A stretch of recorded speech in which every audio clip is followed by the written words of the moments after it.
And now we're ready to make our what. We have 1½ large sweet onion. We have our fresh garlic, our real nutmeg that we're going to grate, as well as 1/4 cup of berbere, 2 teaspoons of black cardamom, and 2 teaspoons of fenugreek. Our fresh ginger. We're going to peel and chop and put all of these in to the blender. We're also going to use a high quality oil that can stand high heat up to 450 degrees because we're going to do a lot of sautéing to caramelize our onions. And so here we're all chopped up. We don't have to have them chopped in a tiny fashion. These are fine because again they're all going to be pureed in the blender. Look how beautiful these big sweet onions are. We have about equal amounts of ginger to garlic here, which will give us a nice balance for our what. And they're all nicely chopped, big pieces. And here we are in our blender. This is a high-powered Montel Health Master blender that I just love. I've had it forever, and it works so well for chopping up all kinds of things as well as that morning smoothie. So all of our onions have gone in. Here's our ginger peeled, our garlic all going on in there.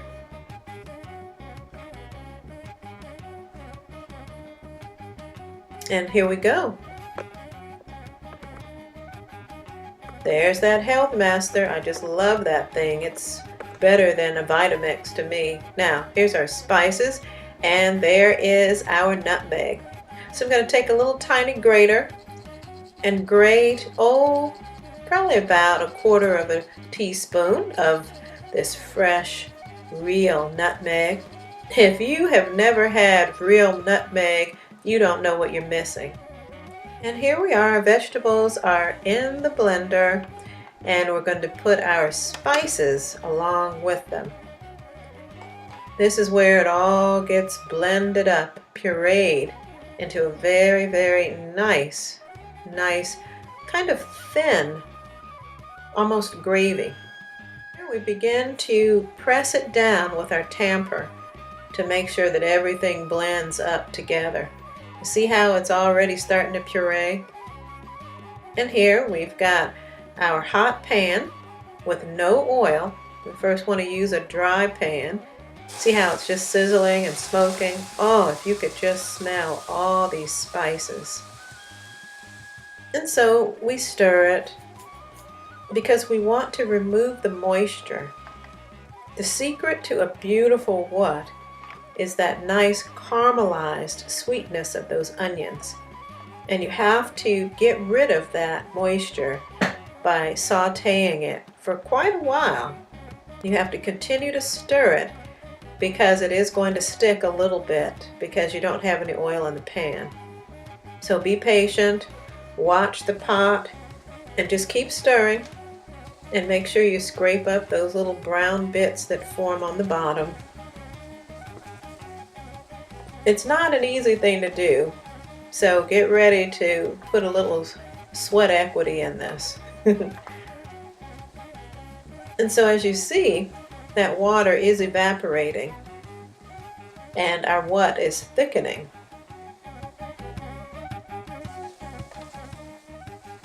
See how it's getting even thicker? It's now like a paste. And that beautiful smell of those spices, those onions, the garlic. You can smell that nutmeg and the ginger. It's absolutely beautiful.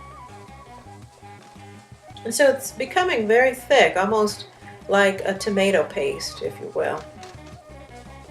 And you just continue to scrape up those good brown bits that are forming in the bottom. And this is one of the reasons why the what is so beautifully brown. See, it's so thick. And you just continue to scrape up. So you definitely don't want to use a non-stick pan, even though you might think it might be easier. but know that you don't want to use a nonstick pan because those are coated with toxic ingredients, so you definitely don't want to use that. You can use a cast iron skillet, but I prefer to use stainless steel. So it's nice and thick. Most of the moisture is removed. It's beautifully caramelized. And that's when we put in our oil. High heat oil. One that can handle it, like safflower oil.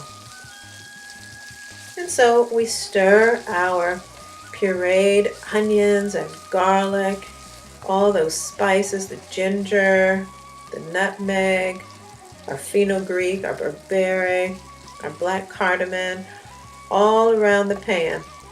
And you continue to scrape up those bits. This does take some care and some patience, but the end result is so worth it. This is where the actual caramelization comes in. Look at that.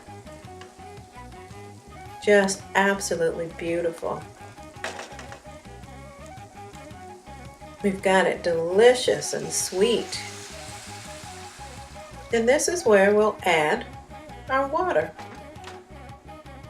And this is the water that is mixed in and swished around in our blender so that we get the rest of the goodness of those spices and those good herbs and vegetables. So it makes a nice gravy. And we blend it to make it uniform, to break up any of the big chunks and get them all blended in. Make sure you get all of those brown bits that have stuck on the bottom incorporated into your sauce. Beautiful. It's starting to bubble. And if you could just smell this beautiful aroma. So we're going to put the top on. And we're going to let it simmer at low, medium heat. Oh, look at the richness. It's as serious what. So we stir it, make sure it's not sticking. And know that you're going to be stirring for maybe at least an hour. And you're going to continue to add little bits of water as you go. All those flavors are marrying there and becoming so rich. Your fiery chilies that are in your barberry are calming down. They're becoming more tempered. And they're developing a very balanced flavor. In Ethiopia, I believe some people use red wine. I've never tried red wine. But water works just fine for me. Look how rich and full-bodied the wat is now. It's simmering and it's bubbling. And it's absolutely gorgeous. Look at that. It's perfect. I love it. Now, what I do with my wat is I use it as a cooking sauce so that when I make some lentils, like some misr, those little red lentils, brown lentils, even split peas, or even sometimes I'll take any kind of a vegetable that I want to give an added Ethiopian flair to, I will add this to. Now here I'm adding the finishing spices like the Ethiopian 7-spice mix, and some more black cardamom, as well as some more of that good nutmeg. Oh, if you could just smell this. And this is all to taste. Of course, we added some salt.